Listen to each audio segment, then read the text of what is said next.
కొంతమంది టైలరింగ్ చేస్తారు కానీ రెడీమేడ్ డ్రెస్సులకి హ్యాండ్స్ వేయడం కాడికి వచ్చేసరికి రాదు అని పక్క వాళ్ళకి ఇస్తూ ఉంటారు. అలా ఏమి ఇబ్బంది లేకుండా మనమే హ్యాండ్స్ అటాచ్ చేసుకోవచ్చు. ఫస్ట్గా ఇట్లా సైడ్ ఓపెన్ చేసుకోవాలండి. సైడ్ బార్ కుట్టు ఉంటుంది కదా, అది ఇట్లా కొంచెం లాగేస్తే వస్తుంది. హ్యాండ్స్ అన్నవి రెండు ఈక్వల్గా ఉన్నాయా లేదా చూసుకొని కింద ఈ విధంగా అంచు మడిచి ఫోల్డ్ చేసుకోండి.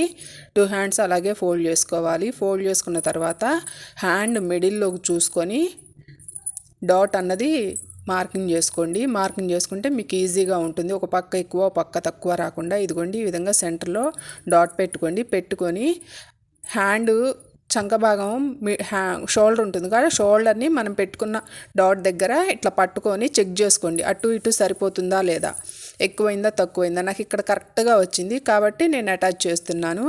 వాళ్ళు ఆల్రెడీ మనకి డబల్ స్టిచ్ వేసి ఇస్తారు చంక భాగానికి డ్రెస్కి.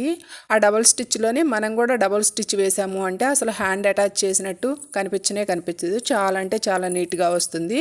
2 హ్యాండ్స్ ఇలా అటాచ్ చేసుకొని సైడ్ జాయింట్స్ వేసుకోవడమేను. ఒక్కోసారి కప్స్ వస్తాయి, కప్స్ తీయమంటారు. కప్స్ తీయమన్నప్పుడు బాడీ పార్ట్లోనే ఇంకొంచెం కిందకి కనుక మనం కుట్టు ఉప్ప తీసుకున్నాము అంటే లోపల ఉన్న కప్స్ కూడా రిమూవ్ చేసుకోవచ్చు. చాలా అంటే చాలా ఈజీగా స్టిచ్ చేసుకోవచ్చు.